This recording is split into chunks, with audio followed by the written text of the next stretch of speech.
So welcome back guys in another video.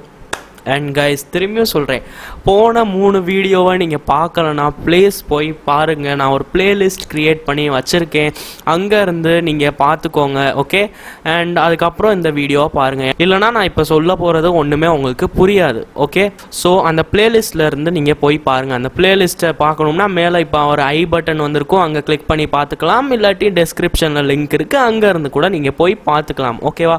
So வாங்க வீடியோவை start பண்ணுவோம். ஸோ கைஸ், போன வீடியோ முடிகிறப்ப நான் ஒரு எக்ஸாம்பிள் சொல்லிட்டு இருந்தேன். ஸோ அடுத்த வீடியோவில் அந்த எக்ஸாம்பிளை நம்ம கண்டினியூ பண்ணுவோம் அப்படின்னு சொன்னேன். ஸோ வாங்க அந்த கண்டிஷனல்ஸ், இஃப் எல்ஸ் கண்டிஷனல்ஸோட இன்னொரு எக்ஸாம்பிளை நம்ம பார்ப்போம்.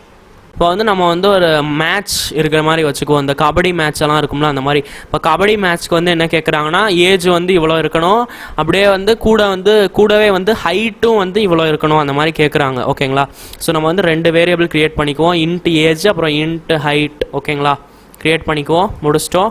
அண்ட் அதுக்கப்புறம் திரும்பியும் console.writeLine இன்புட் யோர் ஏஜ் அந்த மாதிரி. ஓகேங்களா? அண்ட் செமிகோலன் போட்டு முடிச்சிருவோம். அண்டு நான் ஃபாஸ்ட்டாக கொஞ்சம் எழுதுகிறேன். ஸோ ஓகே, ஸோ பாருங்கள், நான் எழுதியிருக்கேன். என்ன எழுதியிருக்கேன்னா, நான் console.writeLine பண்ணியிருக்கேன். அண்டு நம்ம என்டர் பண்ணுவோம்ல, அது ஏஜ் அப்படின்ற வேரியபிள்குள்ளே ஸ்டோர் பண்ணிட்டேன். அண்டு இங்கே திரும்பியும் இன்புட் யோர் ஹைட் அப்படின்னு போட்டிருக்கேன். உங்களோட ஹைட்டை என்டர் பண்ணுங்க அப்படின்னு சொல்லியிருக்கேன். அண்டு அவன் என்டர் பண்ணுவாங்களா, அதை ஹைட் அப்படின்ற வேரியபிள்குள்ளே ஸ்டோர் பண்ணிடுறேன். ஓகேங்களா? இப்போ நம்ம எழுதுவோம். ஓகே, இஃப் ஒருவேளை ஏஜ், அதை நம்ம ப்ராக்கெட்குள்ளே தானே எழுதணும். So if age more then or equal to 18. Kabaddi மேட்ச்க்கு எதுக்கு 18ஓட அதிகமாக இருக்கணும்? ஓகே, நம்ம மேட்ச் அந்த டோர்னமெண்ட்டுக்கெல்லாம் போவாங்க, அதவா வச்சுக்குவோம். சரிங்களா? So age more then or equal to 19 அப்படின்னு வச்சுக்குவோம். ஓகேவா? அண்ட் அடுத்து ப்ராக்கெட் போட்டுட்டு அதுக்குள்ளே console.writeLine யூ கேன் ப்ளே அந்த மாதிரி. ஓகேங்களா? You can play. Okay, clear? புரிஞ்சா? அண்ட் பட் கைஸ், ஒரு விஷயம் இருக்குது. சில நேரம் என்ன நடக்கும்னா, நம்மளோட ஏஜ் 19ஓட அதிகமாக இருக்கும், ஆனால் ஹைட் அந்த கரெக்டான ஹைட் இருக்காது. இப்போ ஃபார் எக்ஸாம்பிள் கபடி மேட்ச்க்கு 160 சென்டிமீட்டர் கண்டிப்பாக ஹைட் இருக்கணும், அந்த மாதிரி ரெக்குயர்மெண்ட் இருக்குன்னு வச்சுக்கோங்களேன். அப்படிலாம் கிடையாது. நம்ம இஷ்டம், நம்ம எப்படி வேணாலும் விளாண்டுக்கலாம். பட் மேட்ச்சில் அந்த டோர்னமெண்ட்டில் அப்படி கேட்குறாங்கன்னு வச்சுக்கோங்களேன். எக்ஸாம்பிளுக்கு கேட்குறாங்கன்னா நீங்கள் என்ன பண்ணுவீங்க? அப்படியே 1 ஒருவேளை உங்களோட ஹைட் 1 சென்டிமீட்டர் இருக்குது, அப்படியே எறும்பு மாதிரி இருக்கீங்க, நீங்கள் போய் அப்படியே விளாடுவீங்களா? முடியாதுல்ல. ஸோ அந்த மாதிரி ஹைட்டுக்கும் ஏதாச்சும் ரெக்குயர்மெண்ட் கேட்கணும்ல. ஸோ அந்த மாதிரி நேரத்தில் நீங்கள் என்ன பண்ணலாம்னா, ஹைட்டுக்கும் ரெக்குயர்மெண்ட் கேட்கணும்ல. ஸோ அந்த மாதிரி நேரத்தில் நீங்கள் என்ன பண்ணலாம்னா, இதுக்குள்ளே இந்த ப்ராக்கெட் இருக்குல்ல, இதுக்குள்ளே இன்னொரு இஃப் ஸ்டேட்மெண்ட் எழுதிக்கலாம்.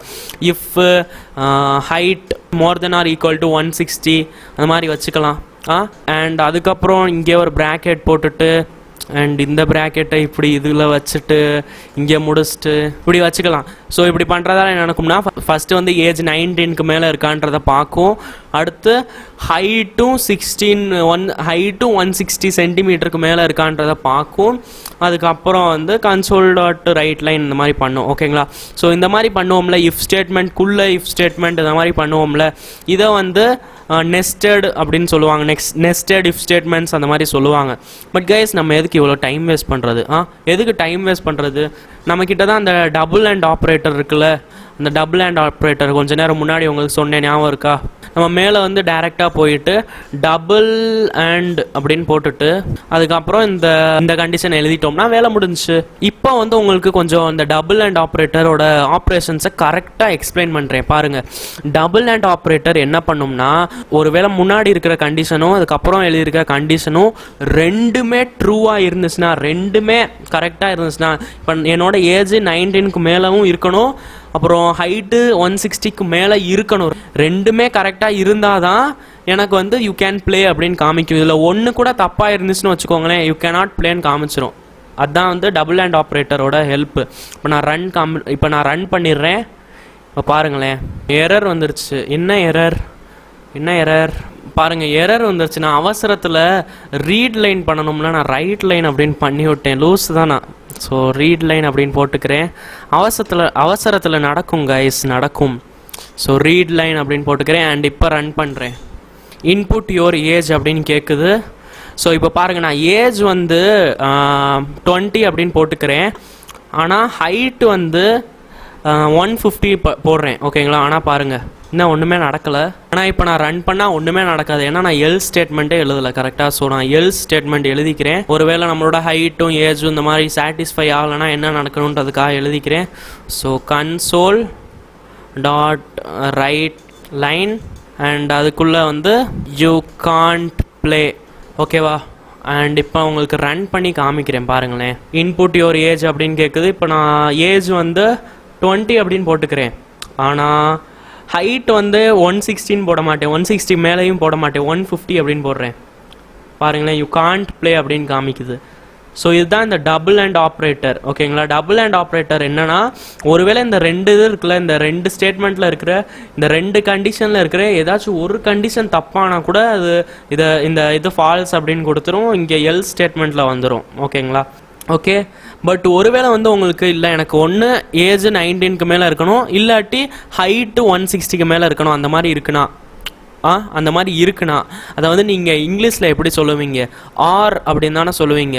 ஐ want age more then 19 or height more then 16 அந்த மாதிரி தானே சொல்லுவீங்க. ஆர் அந்த ஆர் தானே சொல்லுவீங்க. ஸோ இதுலேயுமே ஆர் அப்படின்னு சொல்லிட்டு ஒரு ஆப்ரேட்டர் இருக்குது. அந்த ஆர் அப்படின்ற ஆப்ரேட்டரை நம்ம அதுக்கு வந்து இந்த சிம்பிள் போடுவோம். இந்த குச்சி மாதிரி ஒரு சிம்பிள் இருக்கும்ல, மறந்துருச்சு சிம்பிள் பேர். இந்த சிம்பிள் இருக்கும்ல, அந்த மாதிரி ரெண்டு குச்சி மாதிரி போட்டோம்னா அதுதான் ஆர். ஓகேங்களா? 2 அண்டு போட்டோம்னா அது வந்து அண்டு. ஓகேங்களா? 2 குச்சி மாதிரி போட்டோம்னா அது வந்து ஆர். ஓகேங்களா? ஸோ இது என்ன பண்ணும்னா, அட்லீஸ்ட் 2ல் இருந்து ஒன்றாச்சும் ஒரு கண்டிஷனாச்சும் ஆச்சுன்னா நம்மளை வந்து யூ கேன் ப்ளே அப்படின்னு கொடுத்துரும் நம்மளுக்கு. ஓகேங்களா? இப்போ ரன் பண்ணி உங்களுக்கு காமிக்கிறேன். இப்போ ஏஜ் கேட்குதுல்ல, ஏஜ் வந்து நான் 0 அப்படின்னு கொடுத்துட்றேன். ஆனால் ஹைட் வந்து 700 சென்டிமீட்டர் அப்படின்னு கொடுத்து பாருங்கள், யூ கேன் ப்ளே அப்படின்னு காமிக்குது. என்னோட ஏஜ் 0வாக இருக்குது, இருந்தாலும் நான் பிறக்கவே இல்லை, இருந்தாலும் யூ கேன் ப்ளே அப்படின்னு காமிச்சிருச்சு. இதுதான் ஆர் ஆப்ரேட்டர். ஓகே, நல்லா இருக்குல்ல, ஈஸி தான். சரிங்களா? ஸோ இதெல்லாம் புரியுதா உங்களுக்கு? புரிஞ்சுன்னா கமெண்ட்ஸில் புரியுதுன்னு சொல்லுங்கள். அண்ட் புரியலனா நீங்கள் டோன்ட் வரி, ப்ராக்டிஸ் பண்ண உங்களுக்கு ஆட்டோமேட்டிக்காக வரும். ஸோ ப்ளீஸ், நான் சொல்கிறேன் இல்லை, சொல்ல நீங்கள் அப்படியே வீடியோவாக பாஸ் பண்ணுங்கள், செஞ்சு உங்களுக்கும் கரெக்டாக வருதான்றதை பாருங்கள். வரலனா ஏன்டா வரல அப்படின்னு கமெண்ட்ஸில் கேளுங்க. ஓகேங்களா? ஓகே, இப்போ இந்த எக்ஸாம்பிள் உங்களுக்கு போதும், உங்களுக்கு புரிஞ்சிருக்கும். இப்போ நீங்கள் புதுசாக வேறு ஏதாச்சும் கண்டிஷன் செக் பண்ணணும்னா நீங்கள் எல்ஸ் இஃப்பை வச்சு பண்ணிக்கலாம். ஓகே, புரிஞ்சிருக்கும். ஓகேவா? இப்போ நான் இதை எடுத்து விட்டுறேன். அண்ட் இன்னொரு முக்கியமான விஷயத்த உங்களுக்கு சொல்லணும். ஸோ பாருங்க கைஸ், நான் வந்து ஒரு ப்ரோக்ராம் எழுதியிருக்கேன். ஓகே, பார்த்துக்கோங்க. என்ன ப்ரோக்ராம்னா, ஃபஸ்ட்டு வந்து ஒரு வேரியபிள் க்ரியேட் பண்ணியிருக்கேன் நம் அப்படின்னு. அடுத்து enter A number between 1 to 5 அப்படின்னு சொல்லிட்டு ரைட் லைன் ஃபங்க்ஷன் பண்ணியிருக்கேன். அப்புறம் அப்படியே ரீட் லைன் ஃபங்க்ஷன் கொடுத்து நம்ம அந்த நம்பரை அப்படியே ரீட் பண்ண வச்சுருக்கேன். நம் அப்படின்ற வேரியபிள்குள்ளே ஸ்டோர் பண்ணியிருக்கேன். அடுத்து இஃப்-எல் ஸ்டேட்மெண்ட்ஸாக போட்டிருக்கேன் பாருங்கள். இஃப் நம் வந்து 1 இருந்துச்சுன்னா 1 அப்படின்னு பிரிண்ட் பண்ணணும். எல்ஸ் இஃப் ஒருவேளை அப்படி இல்லாமல் நம் 2 அப்படின்னு, நம் வந்து 2ன்னு இருந்துச்சுன்னா 2 அப்படின்னு பிரிண்ட் பண்ணணும். 3ன்னு இருந்துச்சுன்னா 3 பிரிண்ட் பண்ணணும். 4னா 4, 5னா 5. ஓகேங்களா? ஸோ இங்கே வந்து பாருங்கள், டபுள் 2 ஈக்குவல் டு போட்டிருக்கோம். ஓகேங்களா? ஜூம் பண்ணி காமிச்சிடுறேன் உங்களுக்கு. நம் ஈக்குவல்ஸ் டு 1 அப்படின்னு போட்டிருக்கேன். ஸோ எதுக்கு ஈக்குவல்ஸ் டு 2 ஈக்குவல் டு எதுக்கு போட்டிருக்கீங்க அப்படின்னு கேட்பீங்களே.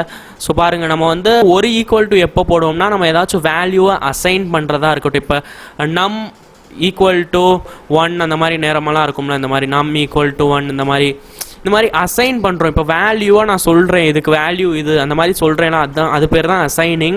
ஸோ அந்த மாதிரி நேரத்தில் தான் நம்ம ஒரு ஈக்குவல் டு போடுவோம்.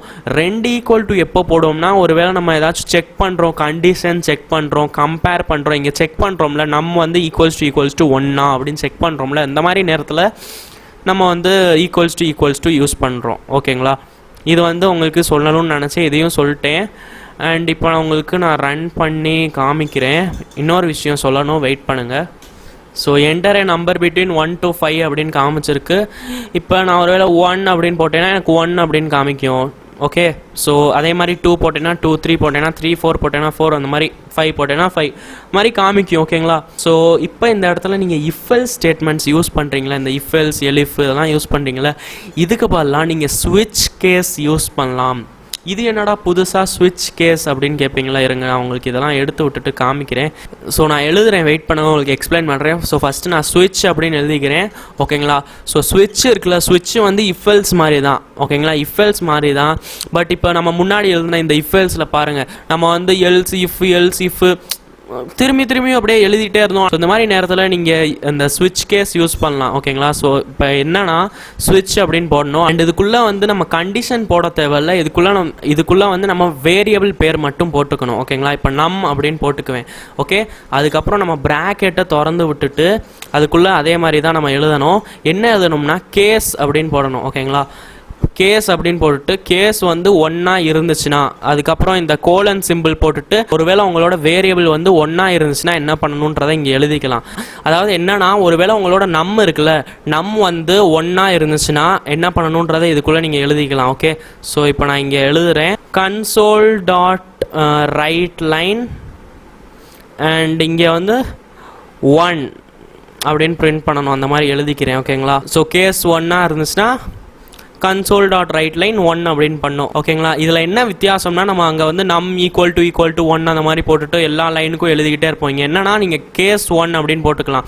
கேஸ் ஒருவேளை அந்த இது 1 இருந்துச்சுன்னா என்ன பண்ணணுன்றதை எழுதிடணும். ஓகே. இதை வந்து கொஞ்சம் அழகாக எழுதணும்னா நீங்கள் என்டர் அமைக்கிக்கோங்க. என்டர் அமைக்கிட்டு டேப் அமுக்குங்க. டேப் அமுக்கணுன்னே இந்த கேஸ் 1 வந்த மாதிரி இப்படி வந்துடும். ஓகேங்களா. அடுத்து இன்னொரு என்டர் அமைக்கிட்டு இங்கே பிரேக் ஸ்டேட்மெண்ட் ஒன்று இருக்கும், பிரேக் அப்படின்னு பண்ணிடுங்க. ஓகே.